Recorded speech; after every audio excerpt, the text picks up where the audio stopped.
Hey guys, it's Daniel. Welcome back. The following is from Jim Morrison, Life Death Legend by Stephen Davis. I have a lot of Doors and specifically Jim Morrison videos on my channel. If you want to help me make more videos, the best way to do so is to subscribe to the channel. Thanks for watching. Quote, by mid-1970, Jim Morrison began doing more interviews, letting himself be photographed as a hirsute street poet with a beer belly. He shuffled around West Hollywood on foot in engineer's overalls. Robby Krieger called him Engineer Bill.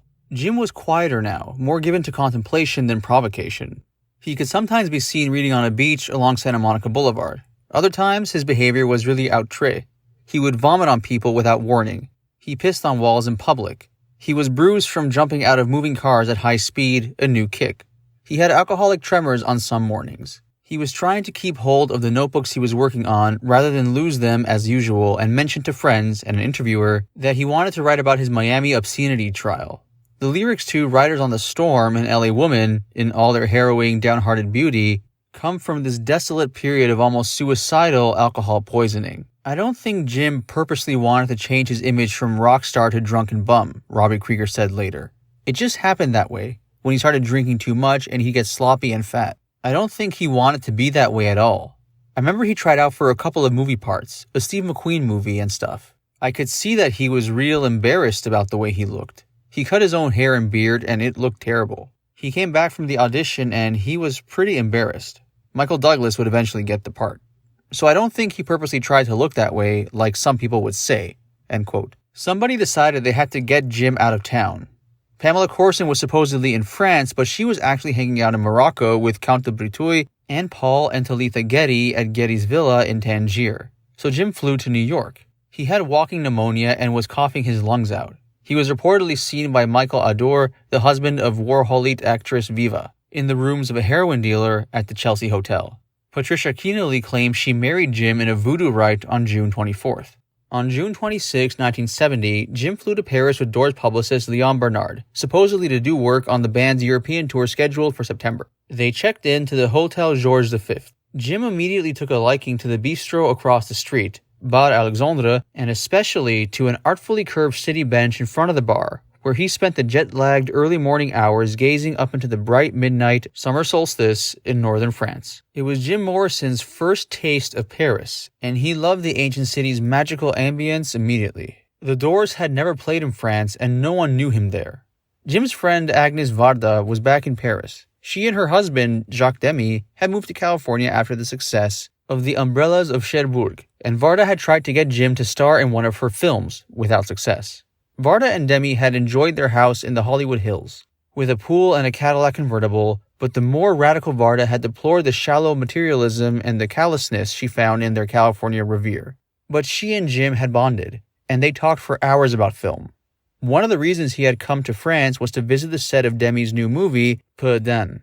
Varda, 42 years old with black bangs, was crisp, passionate, and authoritative. She lived in a big left bank apartment dominated by an Alexandre Caldet mobile. She invited Jim to her daughter's birthday party soon after he arrived. He came with presents, got loaded on cognac, and crashed onto the table when he blacked out.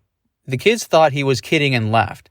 He woke up soon after and carried on as if nothing had occurred. A few days later, they took the train down to the country, where Demy was shooting his film at the majestic Chambord Chateau in the Loire Valley. Varda briefed Jim, according to notations in a surviving notebook, on weird scenes in French cinema since a coalition of students and workers had come close to toppling the government in 1968. Cahiers du Cinéma was now Marxist. Jean-Luc Godard was now Maoist. The new wave was finished. Henri Langlois, founder of the Cinémathèque in Paris, had been fired by Culture Minister André Malraux, but then was rehired after a street riot that had begun the whole process. Jim told Agnes, sarcastically, that nothing like this could ever have happened in LA. It was visiting day. Agnes Varda always shot Super 8 footage on her husband's sets, and her film from that afternoon includes 90 seconds of Jim Morrison, heavily bearded and with long hair blown by the wind, sitting with cinema legend Catherine Deneuve and new wave hero Francois Truffaut.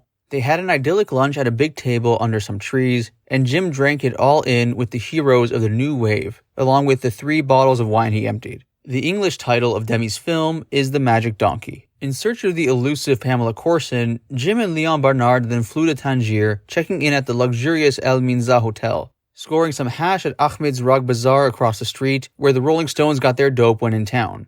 Pamela and the Count weren't there, having fled to the de Breteuil Villa in Marrakech. Jim and Leon hung out in white-hot Tangier for a couple of days, drinking at the famous Parade Bar, where the expat community held court. Several years later, a girl from Long Island claimed that she was the mother of a son fathered by Jim during a one-night stand during this brief time in Tangier.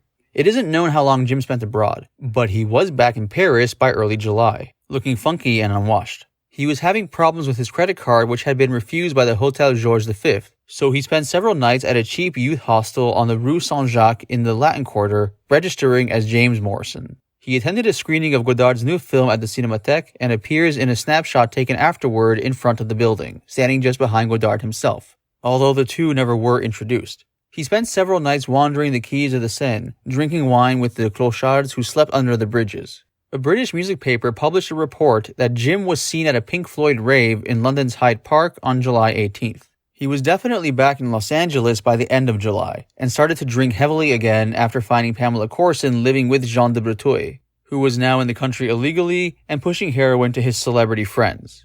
Jim's pneumonia came back and he visited the doctor, a rare occurrence. He mostly stayed at his motel and at the more comfortable Riot House on Sunset, where he annoyed the management by hanging off his 11th floor balcony by his hands.